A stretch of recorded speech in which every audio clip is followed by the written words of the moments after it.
आज मैं अपना क्षत्रिय धर्म तुम्हारे चरणों में रखता हूं।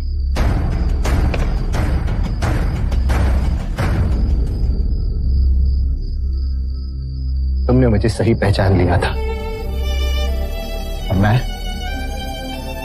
अहंकार के मद में चूर न कभी स्वयं को समझ सका और न ही तुम्हारी बातों को। सदा सर्वदा अपने आप को उच्च का और तुम्हें निम्न का समझता रहा, किंतु आज मुझे समझ आ गया कि मेरी बातें कितनी निरर्थक, कितनी खोखली थी। देखो सिद्धार्थ, देखो बुद्ध, ये देवदत्त आज फिर से तुमसे पराजित हो गए। जब तुम यहां सच्चे मन से आए हो तो जय पराजय का भाव तुम्हारे मन में कैसे उत्पन्न हुआ? क्षमा कर दो मुझे,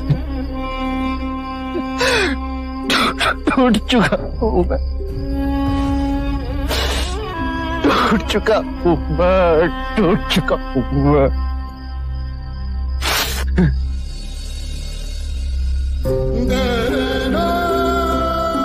यही बात महत्वपूर्ण है देवदत्त, और इस पीड़ा से मुक्ति की चाह तुम्हारे अंतर में परम शांति का द्वार खोलेगी।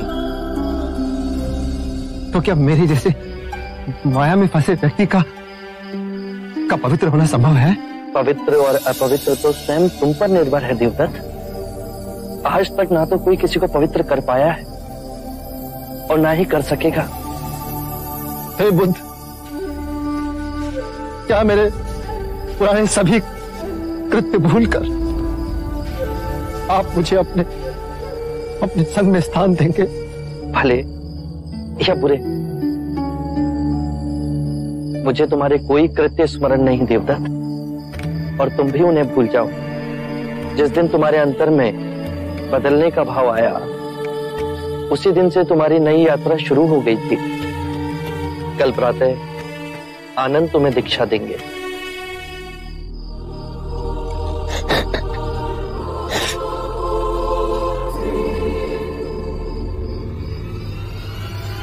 अब तुम्हारा आसन डोलेगा बुद्ध।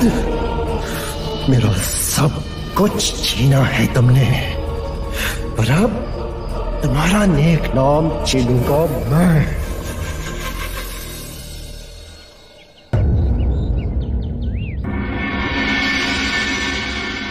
मैं धर्म संकट में हूं, करूं तो क्या करूं? अपनी प्रेम क्या होती है देश के लिए चढ़ा दूं, या देश के लिए अपनी प्रेम की बलि चढ़ा दूं?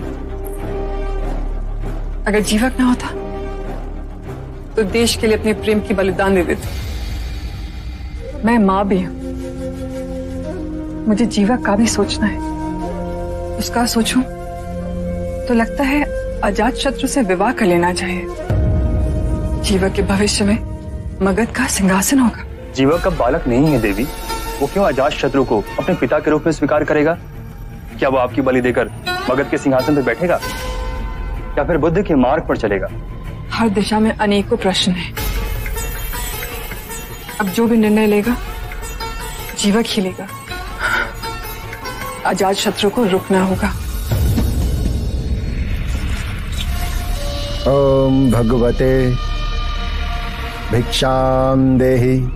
आप आइए।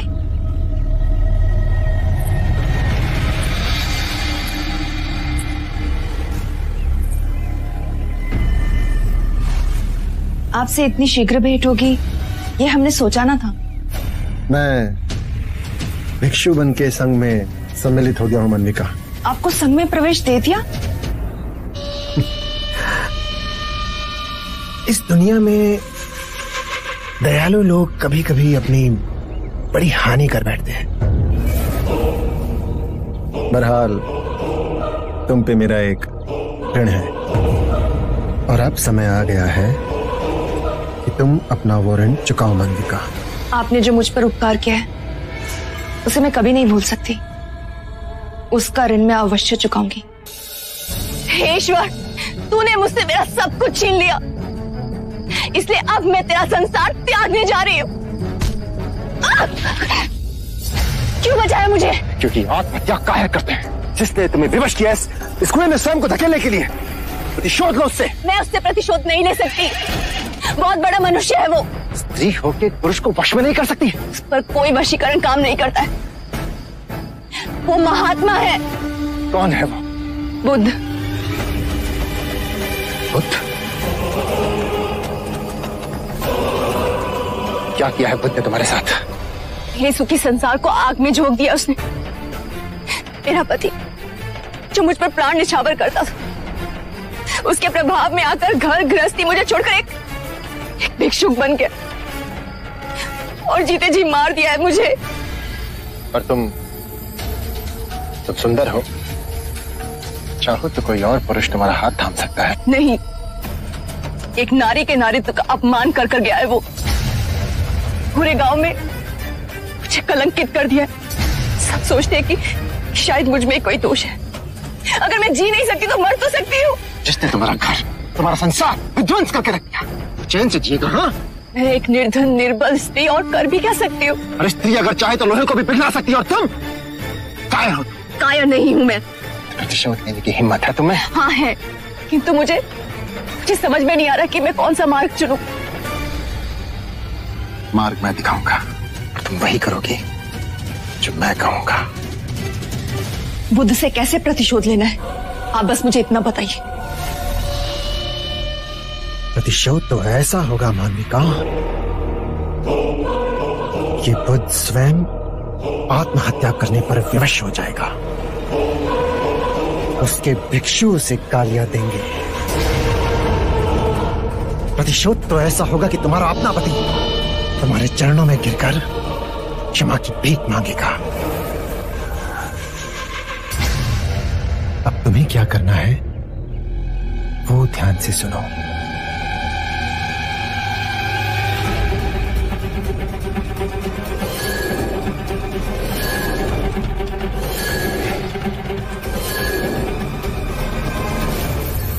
स्त्रिया चरित्र के आगे तो बड़े बड़ों ने घुटने टेक दिए। अब देखना मैं क्या करती हूँ।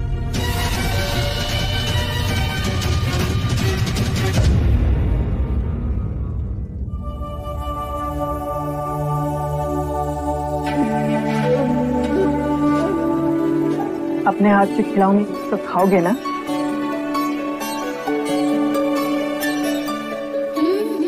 माँ बनने में कितनी विडंबना है। अपने शिशु के लिए हर क्षण उचित और अनुचित के बीच चुनाव करना होता है। अपने पुत्र के लिए निर्णय करना सर्वथा कठिन होता है। पता नहीं फल अच्छा हो या बुरा। यदु ने मुझे सारी बातों से पहले अवगत कर दिया है। मुझे तुम्हारी सलाह चाहिए। इस बार मैं जीवन के 2 रास्तों में हूँ। यदि मैं मगध की महारानी बनती हूँ तो भविष्य में तुम्हें मगध की राजगद्दी मिल सकती है। और वैशाली में देशद्रोही होने का कलंक आप जीवन भर उठाएंगी। आप अपने पुत्र के लिए अजात शत्रु पर भरोसा कर रही हैं। वो अजात शत्रु जिस पर भरोसा किया ही नहीं जा सकता। जीवक, तुम्हारा भविष्य? जो भविष्य अनिश्चित है उसके लिए मैं अपनी माँ को उनका वर्तमान बिगाड़ने दूं? तुम्हारे उत्तम विचार? ये मेरे विचार नहीं है माँ, ये उनके विचार हैं जिन्होंने मेरे जीवन को नई दिशा दी है। माँ, मैं राजा बनना नहीं चाहता। जीवक, सुख के भंडार खोलेंगे परंतु दुखों से मुक्ति नहीं मिलेगी माँ। ऐसा कौन सा राजा है जो दुखों से मुक्त है? माँ, जिन्होंने मेरे दिशाहीन जीवन में नया मार्ग दिया हो, उद्देश्य दिया हो, मैं उनकी शरण में जाना चाहता हूँ। बुद्ध की? हाँ माँ, मैं बुद्ध के संग सम्मिलित होकर भिक्षुओं की सेवा करना चाहता हूँ। मेरा वैद्य बनना सार्थक तो हो माँ। माँ, मुझे अनुमति नहीं देंगी बुद्ध की शरण में जाने के लिए? धन्य हुई मैं तो जैसा पुत्र पाकर, जिसने बिना एक क्षण विचलित हुए राजगद्दी को ठुकराकर बुद्ध का सेवक बनना चाहा। उस सुपुत्र को मैं ना कैसे कह सकती हूँ? पर ये अश्रु क्यों? ममता के मुंह में आंखें भर आई। आपको सर्वथा मुझ पर गर्व रहेगा। मैं वचन देता हूँ, मैं आज अभी बुद्ध के पास जाना चाहता हूँ। संघ ने कई अंधेरे हृदयों में परम सत्य का दिया जला दिया है। एक सिंह गर्जना उठी है जिसने झूठे सिद्धांतों और संकीर्ण विचारों को हिला दिया है। सिंह को वन का राजा कहते हैं। जब वो अपनी गुफा से निकलता है तो अंगड़ाई ले चारों दिशाओं में देखता है और फिर एक गर्जना करता है और उसकी ध्वनि सुन पंछी उड़ने लगते हैं, मगरमच्छ पानी में चले जाते हैं। गजराज स्वयं उसकी ध्वनि से कंपित हो अपनी राह मोड़ लेते हैं। उसी प्रकार परम सत्य की गर्जना के समक्ष बुरे विचार, अशुद्ध मनोवृत्तियां कंपित हो जाती हैं। अनित्यता, अद्वैत, परस्पर निर्भरता जब प्रबल वाणी से बोलते हैं तो जो अज्ञान के अंधकार में बैठे हैं उन्हें जागना होता है। मनुष्य स्वयं कह उठता है कि इतने वर्ष, इतने जन्मों हम अंधकार में कैसे जिए। अनित्य को नित्य समझा, खंड में स्वयं को तोड़, बाहरी संसार से स्वयं को अलग समझा, झूठ को सत्य समझा। अब समय आ गया है कि अज्ञान की इन दीवारों को ध्वस्त किया जाए।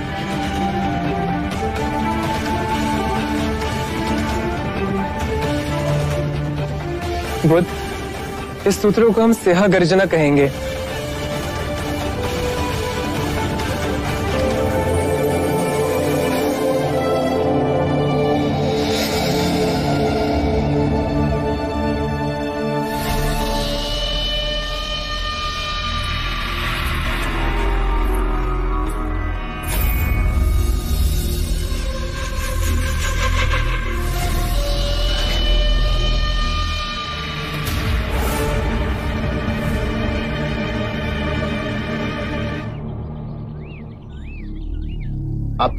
आपका परिचय? दोमुख। दोमुख, बंधु दोमुख, इस स्त्री के मन में बुद्ध के लिए कोई विशेष आदर है? हाँ, मैंने भी इसे पहले यहां देखा है, बुद्ध के पीछे पीछे जाते हुए। अच्छा, बड़ी विचित्र बात है, नहीं? क्या?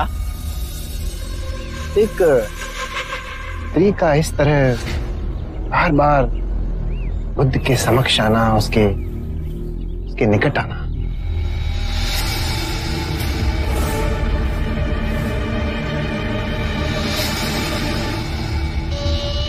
मैं अच्छी तरह से जानता हूं देवदत्त को। हीन भावना से ग्रस्त है वो। आरंभ से ही सिद्धार्थ से हीन तक अभाव पालता आया है। जो भी सिद्धार्थ का था उसको चाहिए था। पर आपने तो उसे कपिलवस्तु की राजगद्दी देने का आश्वासन दिया था। अब उसे राजगद्दी में वो राज कहां, अब तो उसे बुद्ध का आध्यात्मिक संपदा चाहिए। क्या हम उस पर भरोसा कर सकते हैं? कुंद बुद्धि का है देवता।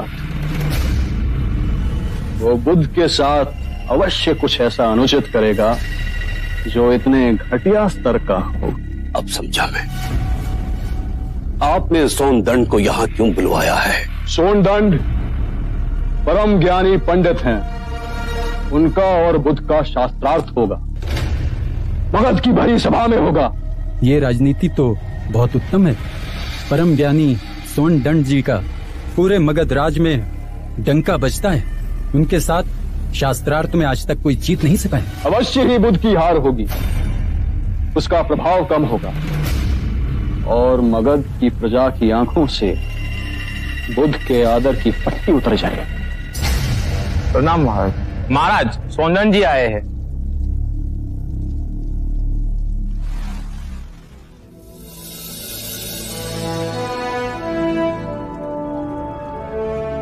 महाराज, मैं घाघर सरोवर से आपके निमंत्रण पर आया हूं। किस कारण विशेष से आपने मुझे स्मरण किया है?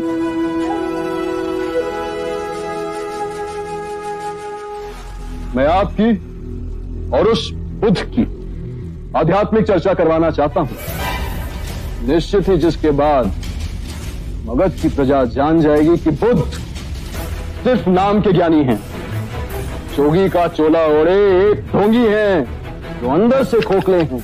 महाराज, यदि आपकी यही मंशा है तो मैं तैयार हूं। इससे मुझे और बुद्ध को अपने अपने ज्ञान की जानकारी हो जाएगी और साथ ही साथ प्रजा का भी लाभ होगा। सौंदन जी, प्रजा का लाभ बाद में, महाराज का लाभ पहले।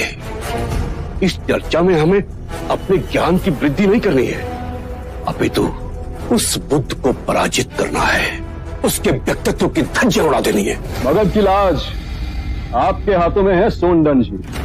आशा है आप हमारा शीश बुद्ध के सामने झुकने नहीं देंगे। ये तो मगध के सम्मान की बात है, ऐसा ही होगा।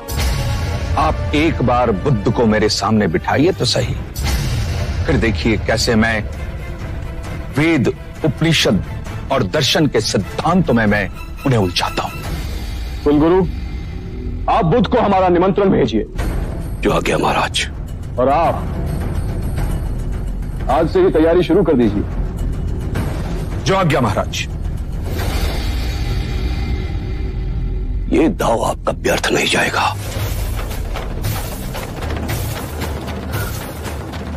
एक बार, बस एक बार सोनदंड बुद्ध को पराजित कर दे, उसके बाद मैं इन सभी भिक्षुओं को मगध की सीमा के बाहर फेंक दूंगा।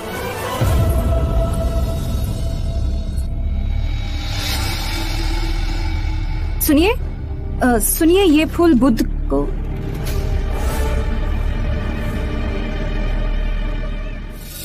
बुद्ध, क्या आप अजात शत्रु के निमंत्रण पर मगध जाएंगे?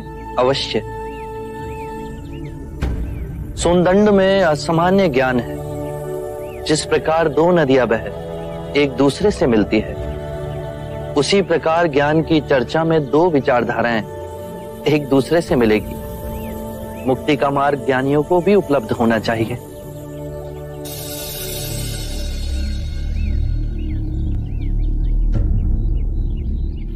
सुधा, तुम्हारे मुख पर इतना भय क्यों? मार्ग में कोई कठिनाई हुई है?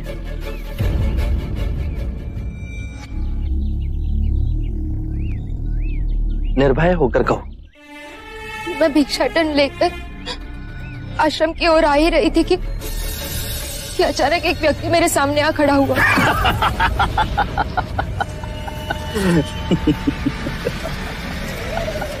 उसकी आंखों का भाव देख मैं डर गई। फिर आपके वचन मुझे स्मरण हुए और मैंने तुरंत अपनी सांस को साधा ताकि मैं शांत और होशपूर्ण रह सकूं। कृपया मेरा मार्ग छोड़ दे। मैं बुद्ध की भिक्षुनी हूँ। जवान हो और सुंदर भी हो, ये गेरुआ वस्त्र पहनकर अपना जीवन व्यर्थ क्यों गवा रही हो? इस सुंदर शरीर पर तो काशी में बुनी हुई रेशम के वस्त्र होने चाहिए। कृपया मेरा मार्ग छोड़ दे। मैं बुद्ध के पास जा रही हूँ। बुद्ध के पास क्या मिलेगा तुम्हें? मेरे साथ चलो, मैं तुम्हें शरीर सुख की अनुभूति करवाऊंगा। मेरा सुख मुक्ति और समाधि में है। कामनाएं केवल यातना देती है। यदि ये समझ सके तो कृपया मेरा मार्ग छोड़ दे। मैं आपकी कृतज्ञ रहूं। कितने मादक है तुम्हारे ये नेत्र, ऐसे न जाने दूंगा। आपको मेरे नेत्र सुंदर लगे? ठीक, मैं इन्हें नोच कर आपको दे देती हूँ। नेत्रहीन का जीवन आपके स्पर्श से कई अधिक अच्छा होगा।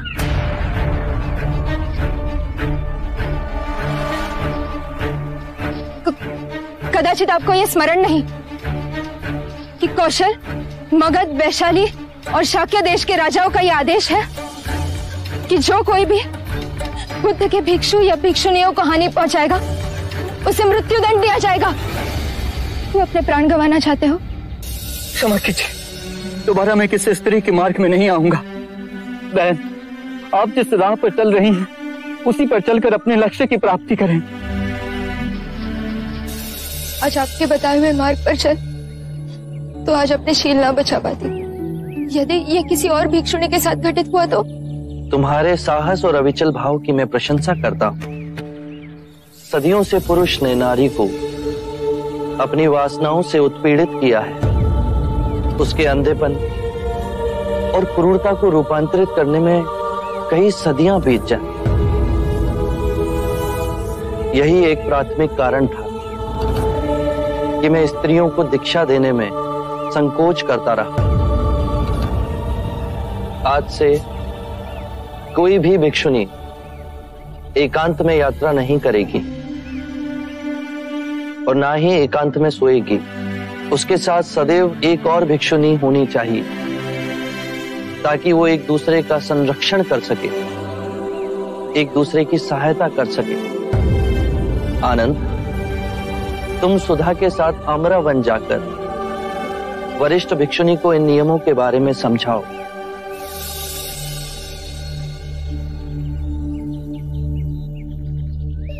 सुनिए, आप यहाँ खड़ी खड़ी क्या कर रही हैं? मैं ये पुष्प बुद्ध को देना चाहती थी। मैंने इनको पुकारा भी था किंतु इन्होंने सुना ही नहीं। आप पिछले कई महीनों से बुद्ध के उपदेश सुनने आती हैं, हर दिन उनके दर्शन करती हैं, तो फिर आप भिक्षुणी क्यों नहीं बन जाती? मैं भिक्षुणियों के कठोर नियमों का पालन ना कर सकूंगी। जैसी आपकी इच्छा। यदि पुष्प आप भेंट करना चाहती हैं तो आप अंदर जा सकती हैं बुद्ध के पास। बुद्ध की कुटिया कहाँ है ये मैं भली भांति जानती हूँ।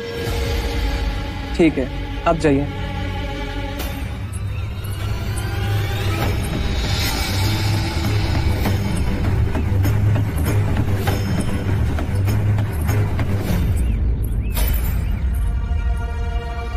ये स्त्री बुद्ध की कुटिया की ओर क्यों जा रही है?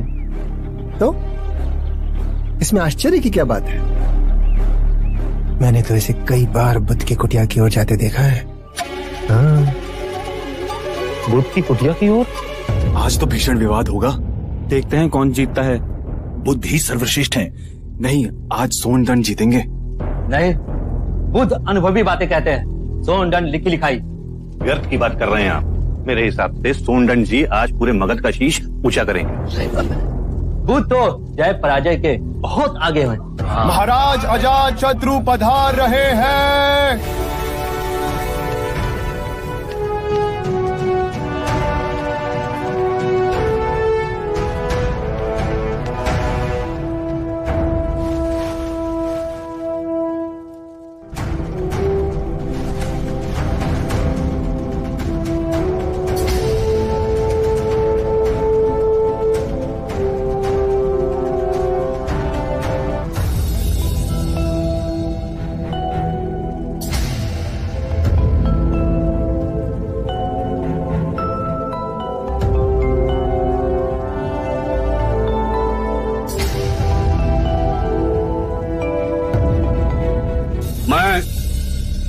महाराज की उपस्थिति में वंदनीय बुद्ध और परम ज्ञानी सोनदंड का इस राजसभा में स्वागत करता हूं।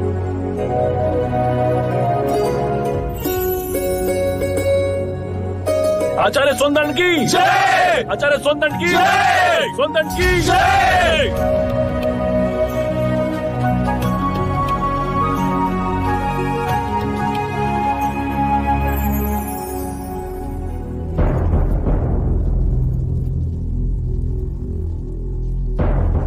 आज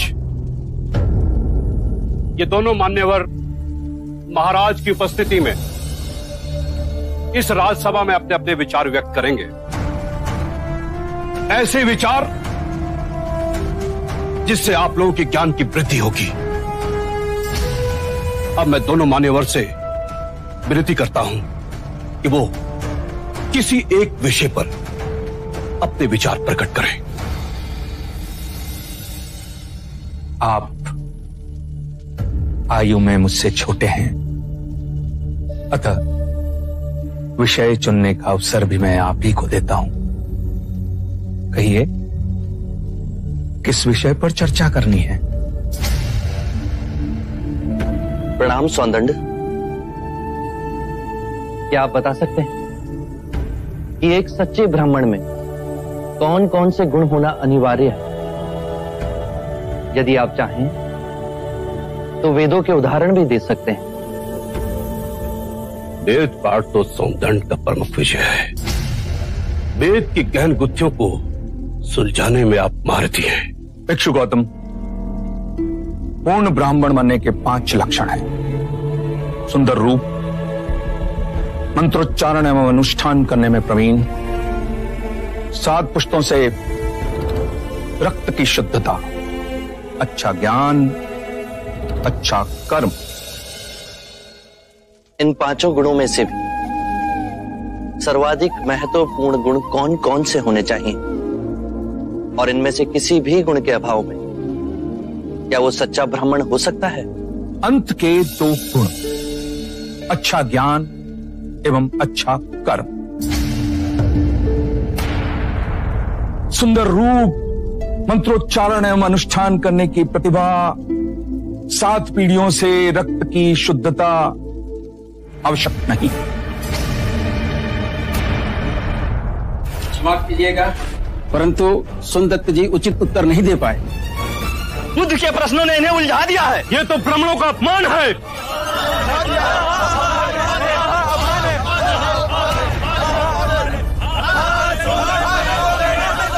आदरणीय सभागण, यदि आप सौंदर्य में आस्था रखते हैं तो कृपया कर शांत हो जाइए, उन्हें अपनी बात कहने दें। यदि आप उनमें आस्था नहीं रखते तो आप में से जो चाहे इस विषय की चर्चा को आगे बढ़ा सकता है। मैं आप सभी के प्रश्नों के उत्तर दूंगा।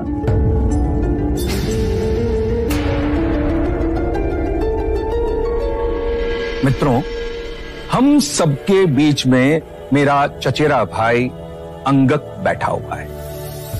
अंगक रूपवान है, उसका आचरण कुलीन और उत्कृष्ट है। उसके बाह्य सौंदर्य की बराबरी केवल भिक्षु गौतम के साथ ही की जा सकती है। 2 परिवारों के रक्त की शुद्धता उसके अंदर बह रही है। वेद पाठ का ज्ञानी है, ये 3 गुण तो उसमें है। पर यदि विचार के रूप में देखें कि अंगक मदिरापान करता है, हत्याएं करता है, बलात्कार करता है, झूठ बोलता है, चोरी भी करता है, तो उसके बाकी के गुणों का कोई मूल्य ही नहीं रह जाएगा। अतः मित्रों, सदकर्म और ज्ञान ही सर्वोपरि है पूर्ण ब्राह्मण बनने के लिए। इन दोनों गुणों में से भी सर्वोत्तम गुण आप किसे समझते हैं? सदकर्म और ज्ञान 2 नहीं हो सकते। जैसे एक हाथ दूसरे हाथ को और एक पैर दूसरे पैर को साफ करता है, उसी तरह सदकर्म और ज्ञान एक दूसरे के पूरक होते हैं। सदकर्म आपके विवेक को प्रकाशमान बनाता है और विवेक से किया कर्म आपको धार्मिक बनाता है, और यही जीवन का गूढ़ मंत्र है। उत्तम, अति उत्तम सोंदन, आप हमारी आशा पे खरे उतरे। बुद्ध, अब आप बताएं कि हमारे परम विद्वान सोनदन से आप क्या पूछना चाहते हैं? सत्य कहा सौंदर्य आपने। सत्कर्म और ज्ञान जीवन के सबसे मूल्यवान गुण हैं।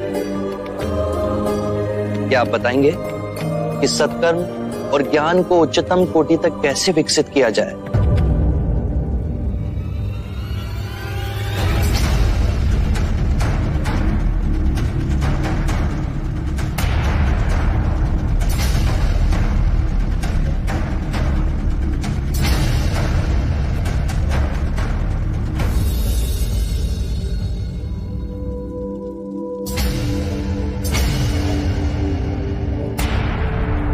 हे करुणा निदान, इस विषय में आप ही हमारा मार्ग निर्देश करें।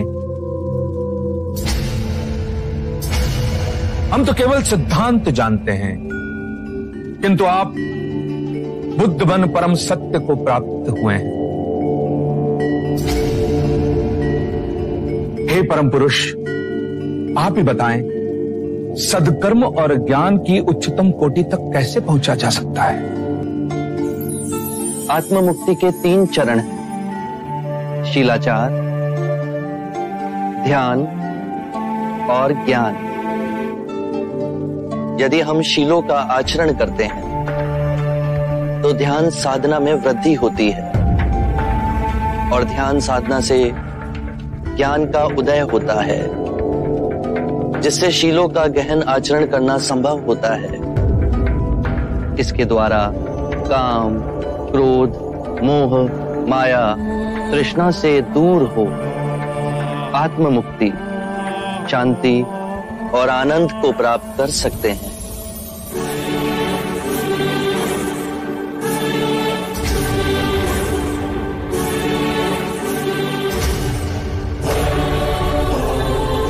हे करुणा निधि, आपने मेरी आंखें खोल दी, मुझे अंधकार से प्रकाश में ले आए। हे परम पुरुष, मुझे आपकी शरण में ले ले, मुझे संग की शरण में ले ले परम पुरुष। शाक्य मुनि बुद्ध की, शाक्य मुनि बुद्ध की, शाक्य मुनि बुद्ध की, शाक्य मुनि बुद्ध की, शाक्य मुनि बुद्ध की, शाक्य मुनि बुद्ध की, शाक्य मुनि बुद्ध की, शाक्य मुनि बुद्ध की, शाक्य मुनि बुद्ध की, शाक्य मुनि बुद्ध की, शाक्य मुनि बुद्ध की। रुक जाओ, कौन हो तुम? इस तरह से राजसभा में आने का अर्थ समझती हो? आने के लिए विवश थी मैं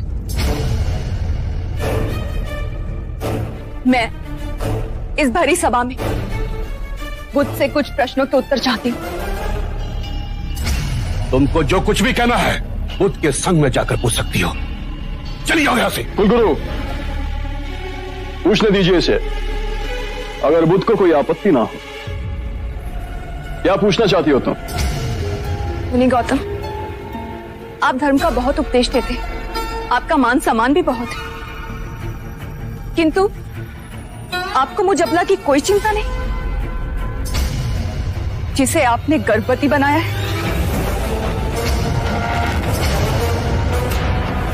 मेरे गर्भ में आपका बच्चा पल रहा है, क्या आप इसका उत्तरदायित्व नहीं लेंगे? मेरी लज्ज स्त्री, इस तरह का लांछन लगाते हुए तुझे लाज नहीं आई? जानती नहीं, बुद्ध वासनाओं से परे है। अरे बड़े बड़े ऋषि मुनि भी काम वासना के सामने घुटने टेक देते हैं। तू जानती नहीं कि तूने किस पे दोषारोपण किया है?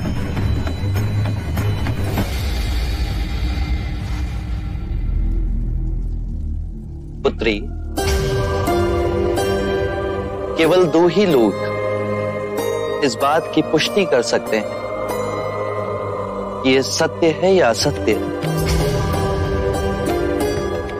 और वो हैं तुम और मैं।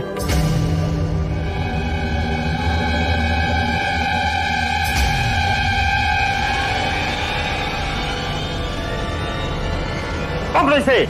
महाराज, यदि आपकी आज्ञा हो तो इसे पकड़वाएं, इसके मुंह से सच उगलवाएं कि किसका पाप ये बुद्ध के गले बांधना चाहती है।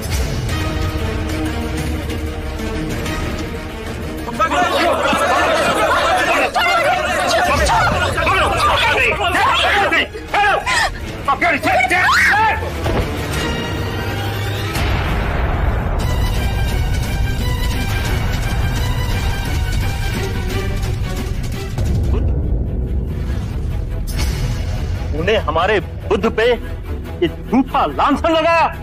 अब तेरे मुंह से ये सच्चाई उगलवाएंगे कि किसके कहने पे तूने ये काम किया है।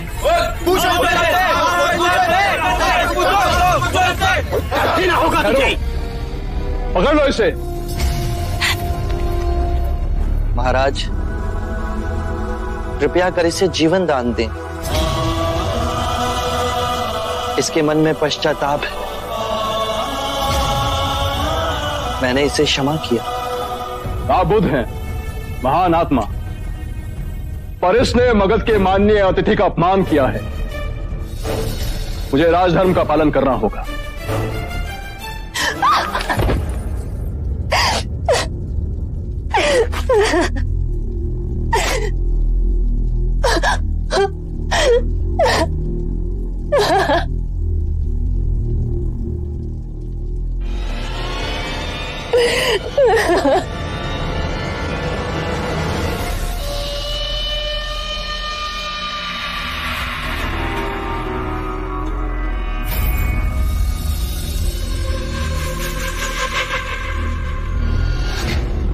मेरा अंदेशा सही था। ये इस तरह का छल केवल कुमार देवता ही कर सकता। मुझे पता नहीं था कि तुम्हें तो कभी कुछ पता ही नहीं होता। जब तुम क्रोधित होते हो तो मति मारी जाती है तुम्हारी।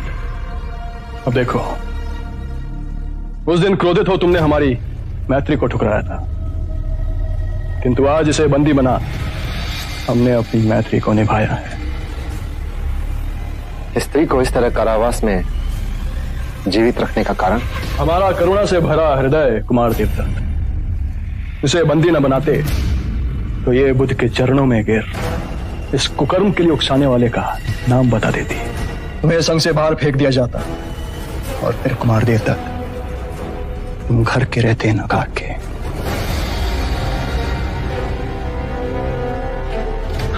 अजात शत्रु, तुम बुद्ध को मारने के बारे में कोई योजना बताने वाले थे। अब करी ना बुद्धिमानों वाली बात। अब आए ना सही मार्ग पर। मित्र, मेरा एक कार्य कर दो। इस स्त्री को मुक्त कर दो। सही समय और सही अवसर देखे बिना अजात शत्रु कभी कुछ नहीं करता। और अब तो अजात शत्रु के हाथ में ये दो धारी तलवार आई है। इसका कैसे और कब उपयोग करना है ये तो आने वाला समय ही बताएगा। आरंभ हो गई निर्वाण प्रथा, सुनो सुनो ये बुद्ध कथा। आत्ममुक्ति के 3 चरण हैं: शीलाचार, ध्यान और ज्ञान। शीलों का आचरण करने से ध्यान साधना बढ़ती है। ध्यान साधना से ज्ञान का उदय होता है, जिससे शीलों का गहन आचरण संभव होता है। इससे हम लोभ, क्रोध और अज्ञान से मुक्त होकर आत्म मुक्ति, शांति और आनंद की प्राप्ति कर सकते हैं।